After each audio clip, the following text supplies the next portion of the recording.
φοβερότερος εχθρός του διαβόλου δεν είναι άλλος είναι η ταπείνωση.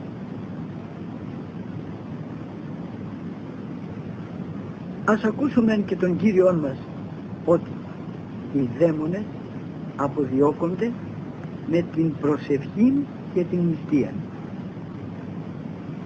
Εάν θα μας φέρει λογισμούς ατόπους στην πνευματική μας εργασία ή ότι άλλο εναντίον της σωτηρίας της ψυχής μας, πρέπει να τον αντιπολεμούμε με την σωτήριον προσευχήν εσωτερικός μέσα στο νου μας, με το Κύριε Ιησού Χριστέ ελέησόν με.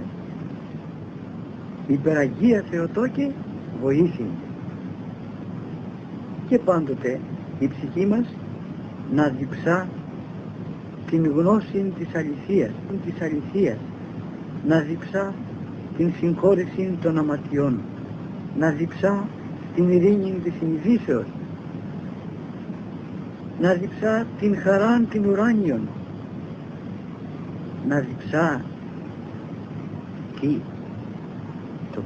η πιο ομορφότερη δίψα είναι η ένωση μετά του Ιησού Χριστού, να διψά την Θεία Κοινωνία, να διψά την απόκτηση των αρετών, να διψά πότε θα φτάσει το γρηγορότερο στην ουράνιον βασιλεία, πότε το γρηγορότερο θα απαλλαγεί από τη πότε θα απαλλαγεί από τη ματαιότητα του παρόντος κόσμου, πότε θα απαλλαγεί από τους πόνους, από τις θλίψεις, από τα βάσανα,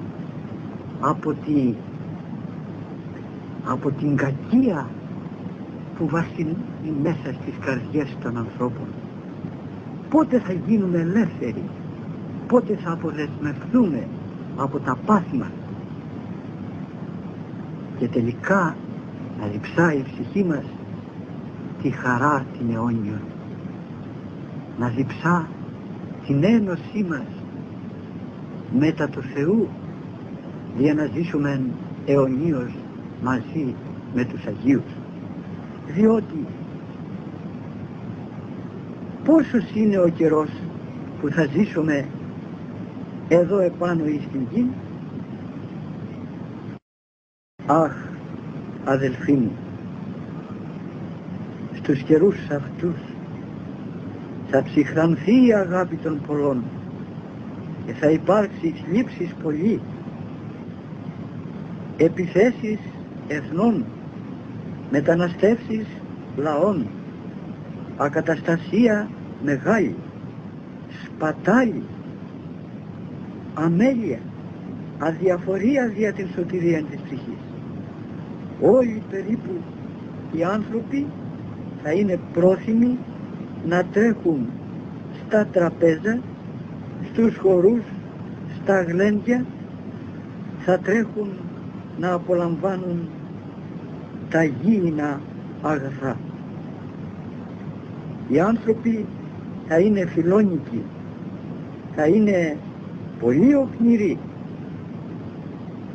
θα είναι στα χριστιανικά τους καθήκοντα οκνηροί εις υπερθετικών βαθμών, θα είναι πρόθυμοι να κατακρίνουν τους άλλους ανθρώπους. Απιστία, μίσος, έχθρα, φθόνος, φιλονικία θα κατέχουν την πρώτη θέση στη ζωή των ανθρώπων. Ας σταθούμε με φόβον Θεού και ας είμεθα προσεκτικοί στην εκπλήρωση των θρησκευτικών μας καθηκόντων, τηρούντες όλα στα αρετάς. Ας φροντίσουμε να γεμίσουμε τα αγκία μας με έλεον, εφόσον η ψυχή μας ευρίσκεται στο σώμα. Πρέπει να φέγγει η λαμπάδα μας, πρέπει να είναι αναμένη σε όλη μας τη ζωή, να είναι αναμένη προτού κλείσουν τα μάτια μας, συνεχώς να είναι αναμένη η λαμπάδα μας. Τα αγγεία είναι εδυνάμεις της ψυχής που δέχονται τα σαρετά. Το δε έλεον που πρέπει να ρίπτουμε στα αγγεία είναι η πρακτική εφαρμογή όλων των αρετών.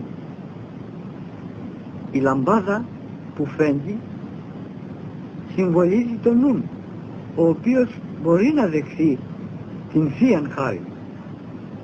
Η ψυχή που θα γίνει φωτοφόρος θα εισέλθει μαζί με τον Ιησούν Χριστόν εις την Βασιλεία των Ουρανών. Το επαναλαμβάνω αυτό. Η ψυχή που θα έχει αναμένη τη λαμπάδα όπως σε 5 παθαίνει και θα έρθει η ώρα του θανάτου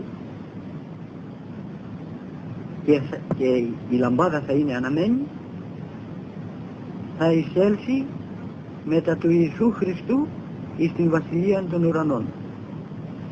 Η ψυχή όμως που είναι σκοτισμένη και αμετανόητη από την εργασία των αμαρτωλών έργων, αν να λέγει Κύριε συγχώρησον διόσα ήμαρτον. Επίσης πρέπει να βλέπεις ως Αγίους όλους τους άλλους και μόνον τον εαυτόν σου θα βλέπεις αμαρτωλών και κατώτερων από όλους. Άσχετα αν οι άλλοι άνθρωποι μπορεί να είναι αμαρτωλοί, δεν έχουμε δικαίωμα να τους βλέπουμε εμείς ως αμαρτωλούς. Δεν έχουμε δικαίωμα να τους κρίνουμε. Δεν έχουμε δικαίωμα να πούμε εις βάρος εναντίον ενός αμαρτωλού. Μόνον τον εαυτόν μας θα βλέπουμε αμαρτωλών και κατώτερων από όλους. Ο άνθρωπος πρέπει να ομιλεί όταν πρέπει, να ομιλεί όσον πρέπει και να ομιλεί όπως πρέπει. Οι πιστοί άνθρωποι πρέπει να παραμένουν ακλόνητοι εμπρός εις τας δοκιμασίας του Θείου. Οι πιστοί και ευσεβείς άνθρωποι γίνονται πραγματικοί Χριστοφόροι όταν κοινωνούν αξίως των αχράντων μυστηρίων, γίνονται Χριστοφόροι και εντός των αναπαύεται ο Θεός και χαρίζει εις αυτούς παν αγαθόν προς σωτηρία. Ο άνθρωπος ο πιστός και ευσεβής, αυτός δεν έχει να φοβηθεί τίποτε, ούτε κακούς ανθρώπους, ούτε αντιξώους περιστάσεις.